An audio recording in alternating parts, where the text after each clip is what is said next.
under Arryk's son, Arlen V, ended in Arlen's death.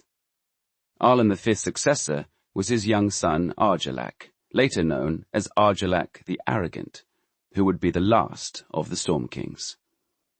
As a boy, Argilac turned back and attempted Dornish invasion, and his reputation only grew from there. He joined an alliance with several of the free cities against Volantis, and killed King Garth VII Gardener at the Battle of Summerfield. His only heir at the time of the conquest was his daughter, Argella. The Kingdom of the Isles and the Rivers.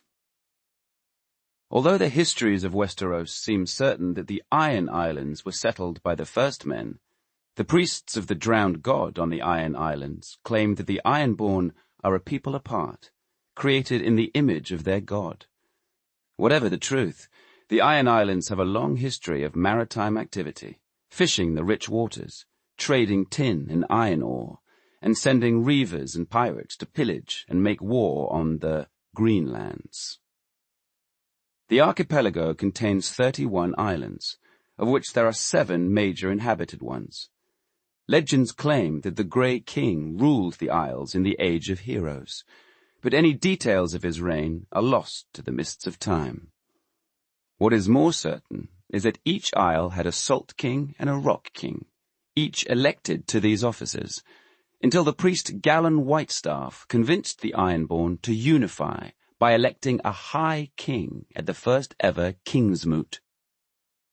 The centuries-long era of these High Kings, called the Driftwood Kings for their wooden crowns, brought the Iron Islands to the apex of their power. During the reign of Cored the Cruel, the Ironborn held much of the western shore of Westeros under their dominion.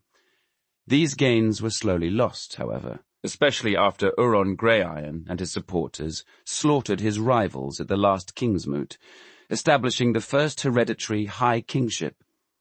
The turmoil that followed on the Iron Islands made it easier for the mainland kingdoms to drive out the Ironborn, until the great kingdom of the Isles and the Rivers was reduced once more to just the Iron Islands.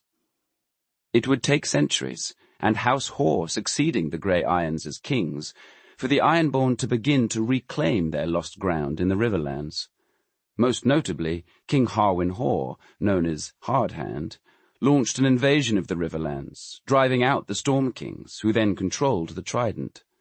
Harwin's grandson, Harren the Black, would rule the united kingdom of the Isles and the Rivers until the conquest, beggaring the Riverlords by erecting an enormous castle by the God's Eye.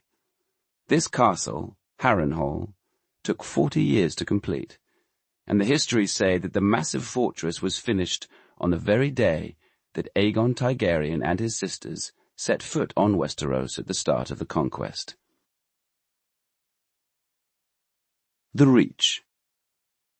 The most fertile and populous region in the Seven Kingdoms, the Reach, is also one of the largest, though dwarfed by the size of the north.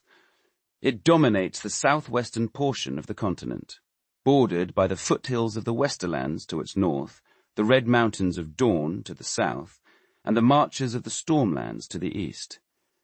The Kingdom of the Reach claims an ancient connection to the first High King of all the First Men, Garth Greenhand. Powerful and potent, Garth allegedly fathered scores of children from whom many houses of the Reach claimed descent. The most notable of these was House Gardener, who established their seat at Highgarden beside the mighty river known as the Mander. Over the centuries, the Gardeners would expand their domain beyond the central plains of the Reach, stretching from the shores of the Sunset Sea in the west to the Stormlands in the east, and from the foothills of the Westerlands and the Black Water in the north to the Red Mountains of Dorne in the south.